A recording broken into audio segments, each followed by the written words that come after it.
We come now to the special award presented in honour of Dennis Potter. We're lucky to have not one but two presenters. The mere mention of the names of these two fine young actors is enough to elicit the most extraordinary noises from the most discerning of company. The term quirky sexy apparently doesn't even do them justice. They're not my type. I'm more of a beefcake man myself. But nonetheless, please welcome Matt Smith and Benedict Cumberbatch.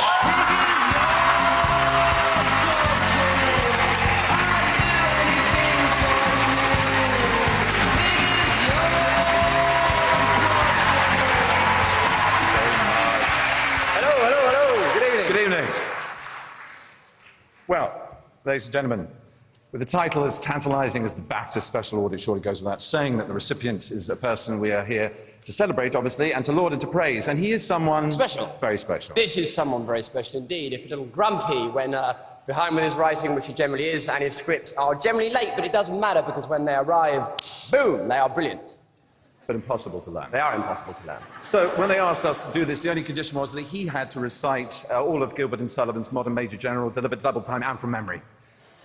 But from anyone lucky enough to have been in a read-through with the man known as the Moffinator, they'll know that that's a walk in the park. Is that an impression? No. Yes, it was. The man is a word machine. He is Holmes. He has the heart of the Doctor, or one of them at least. We're lucky to be here because of his latest triumphs in reinventing Sherlock Holmes and Doctor Who, although his work spans 20 years from the press gang to Tintin. His name is a byword for quality family entertainment and has resulted in more awards than he has hair, which is a lot. And, well, what else can you say about the man? He's fond of red wine. He doesn't really know who the Beatles were. He's a loving and non-misogynist husband to the equally brilliant but far more beautiful wife, Sue Virtue. And coolest dads to have to the equally cool Louis and Josh. His children Hello. are cool. What else can I bore you with and embarrass him with? Me and Karen and Arthur call him the Moth, a bit like the Hoff, but clever and Scottish and pale. He is a bad but funny dancer, and he has a sort of wonderful propensity to be brilliantly cantankerous about the world, which is one of the things I love about him. He makes me laugh. I hope he keeps writing for many years to come. Did he write that? No. I thought so. It was terrible. Actually, he did. It was brilliant! Ladies and gentlemen, without any further delay, let's look at the master at work. Don't turn your back, don't look away, and don't blink. From the groundbreaking press gang to the cutting-edge Sherlock, Stephen Moffat has been writing some of Britain's favourite TV shows for over 20 years. His ability to blend comedy and drama has delighted audiences since day one. I happen to like the contrast. I happen to like comedy drama. I happen to like being not categorisable. Can you give us any idea of the plot? No. Thought you were time agents. You're not, are you? Just a couple more freelancers. I think it's perfectly acceptable that humour is a part of drama. It's a part of life, you know. Tell me, why on earth you would want me to sit on one of these? If you pressed it firmly against your bottom, it might stop you talking. Where, generally speaking, are a man's brains located at around the time of conception? You wearing any pants? No. Okay. Now there's an idea. Why don't we tell them about the dangers? Drugs can kill you. What a headline. Next week, why it's bad to fall off high buildings. Stephen owes his breakthrough hit Press Gang to his father Bill, who pitched an idea about a school newspaper to a visiting ITV producer. Has anyone ever told you you've got a wonderful vocabulary? I always knew that, just could never put it into words. Stephen mined his personal life for funny characters and stories about human relationships for the sitcoms Joking Apart, Chalk and Coupling. The truth, for once, don't tell a stupid lie. I've got a wooden leg.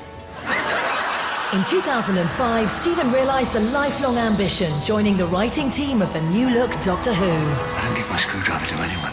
I'm not anyone. Don't you ever get tired of Doctor? Doctor Who? 9 centuries in, I'm coping. Where have you been? Your coming was foretold. There's no such thing as foretelling. Trust a time traveller. Something big's coming, isn't it? Working on Doctor Who with Mark Gatiss led to the pair bringing Sherlock Holmes into the 21st century. There's a margin of error, but I'm pretty sure there's a 747 leaving Heathrow tomorrow at 6:30 in the evening for Baltimore. Apparently it's going to save the world. Not sure how that could be true, but give me a moment. I'm going to another case for 8 seconds. When a fictional character starts keeping secrets from the writer, that's when that character becomes real. Good night, Mr. Sherlock Holmes. You got to admit that's sexier. Please don't feel obliged to tell me that was remarkable or amazing. How do you get to be so clever? Give reasons for people not to turn off.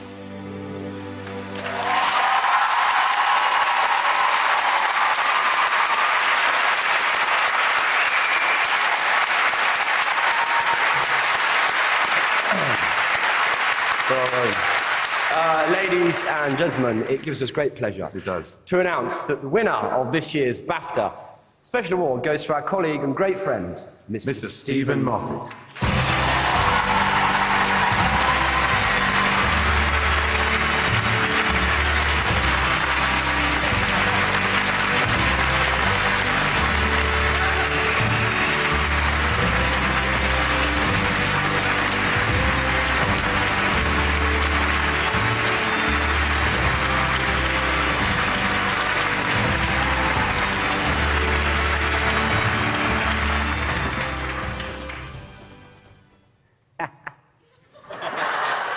Sherlock Holmes and Doctor Who giving me an award. That is absolutely brilliant. That's all I really need to say.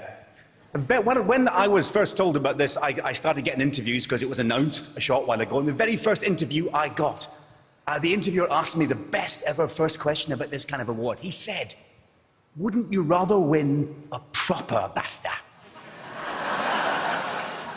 To which I entirely failed to reply, no. This is, when I got that letter, simply the proudest moment. Indeed, when I got that letter, I showed it to my son because I couldn't quite make out the truth of it. I thought, Dennis Potter and me on the same page. Look, it's me and Dennis Potter. It's a proper big award. I'm a real writer. I am so inadequate to this award, there are more than the usual number of people to thank. So I will skip very fast past people I should be talking about, like Sandra Hasty and Ben Stevenson, and talk about the two shows that got me here tonight, let's be honest. On Doctor Who, it was Piers Wenger and Beth Willis who carried me through the first 2 years, often by the hair. The thankless task has now fallen to Cara Skinner and Marcus Wilson. And on Sherlock, I can't but mention my brilliant friend and most brilliant collaborator, and in the words of Doyle himself, never better applied, the best and wisest man I have ever known, Mark Gatiss.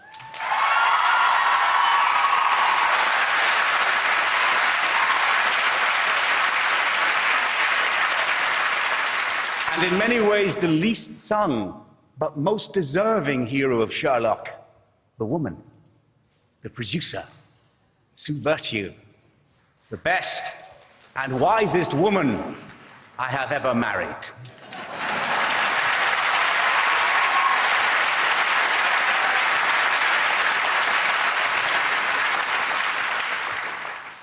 Thank you all.